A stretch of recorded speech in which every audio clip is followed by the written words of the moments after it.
Hello students, तो हम लोग आज इस लेक्चर में कंडीशन फॉर एडियाबेटिक प्रोसेस हम लोग पढ़ेंगे। तो एडियाबेटिक प्रोसेस का क्या कंडीशन है, तो इसको समझने के लिए सबसे पहले हम लोग बात करेंगे रिवर्सिबल एडियाबेटिक प्रोसेस के लिए। रिवर्सिबल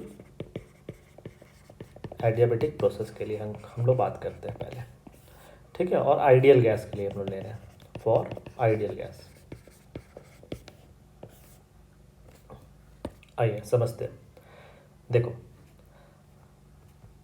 Q ज़ीरो होता है, हमें पता है किसके लिए, एडियाबेटिक प्रोसेस के लिए। तो फर्स्ट लॉ से delta U is equals to Q plus W, तो ये टर्म तो आपका ज़ीरो हो गया, means delta U is equals to W.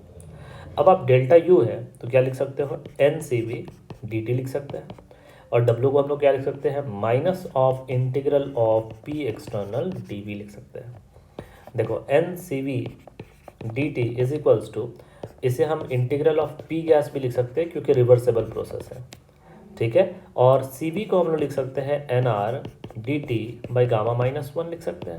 Integral of P gas को लिख सकते हैं N R T by V times T V. अब यहाँ पे आप समझो, ठीक है। यहाँ से हम लोग अगर मान लेते हैं एन आर जो होगा ये तो आपका कैंसिल हो गया, ठीक है। तो D T by T of integral is equals to आपका क्या हो जाएगा, डी वी बाई वी, और गामा माइनस वन यहाँ पे हमने मल्टीप्लाई कर दिया, ठीक है। माइनस आप यहाँ भी रख सकते हैं, कोई दिक्कत नहीं है। तो अब आप यहाँ पे डी टी बाई टी को हम लोग क्या लिख सकते हैं, टी वन से टी टू इंटीग्रेट कर देते हैं, उसको वी वन से वी टू इंटीग्रेट कर देते हैं। तो L N T two by T one is equals to gamma minus one, यहाँ पे माइनस का साइन होगा, और L N V two by V one. अब आप यहाँ पे समझो कि इसको ऐसे लिख सकते हैं, ln T one by T two लिख सकते हैं, और इसको ln V two by V one to the power gamma minus one भी लिख सकते हैं। तो अगर हमने इसको कंपेयर किया तो T one by T two का जो रेशियो होगा वो V two by V one to the power gamma minus one के इक्वल होगा। इसका मतलब T one V one to the power gamma minus one equals to T two V two to the power gamma minus one. और यहाँ से हम लोग conclude कर सकते हैं क्या, कि T V to the power gamma minus one is constant. तो ये आ गया आपका condition for reversible adiabatic process. Adiabatic process किसके लिए, फॉर एन आइडियल गैस। तो आइडियल गैस के लिए हम लोग ये लिख सकते हैं।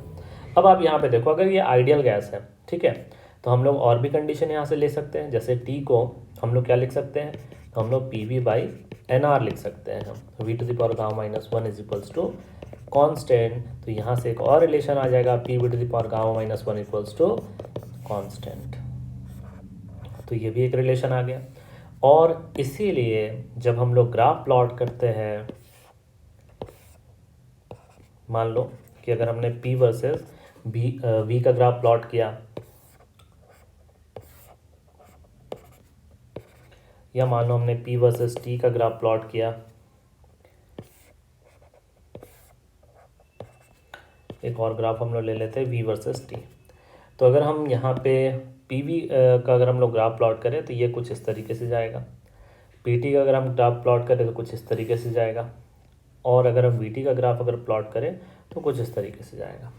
तो ये आपका हो गया एडियाबेटिक के लिए कंडीशन, और उसके क्या इंपॉर्टेंट आपके ग्राफ हो सकते हैं।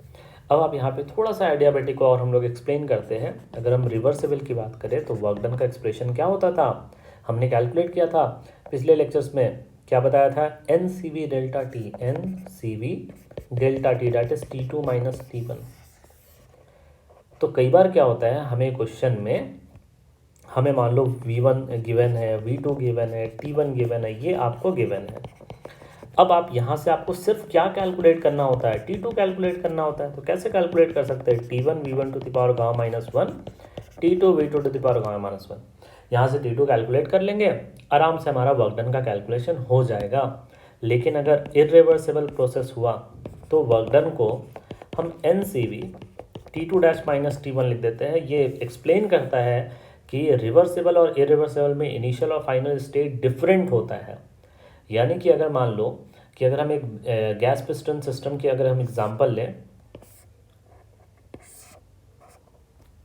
और अगर मान लो पिस्टन अभी यहाँ पर है, इसका मान लो ये इनिशियल कंडीशन है और ये पिस्टन का फाइनल कंडीशन है, ये 1 ये 2। तो अगर हम रिवर्सेबल से जाते हैं तो चलो ये 1 से 2 चलेगा, लेकिन इरिवर्सेबल से जाते हैं तो ज़रूरी नहीं है कि वो 2 पे ही जाए, वो हो सकता है वो कोई दूसरे पोजीशन को अटेन कर ले। ठीक है, इसलिए उसी चीज़ को हम रिप्रेजेंट करने के लिए यहाँ पे T2 डैश का यूज़ करते हैं।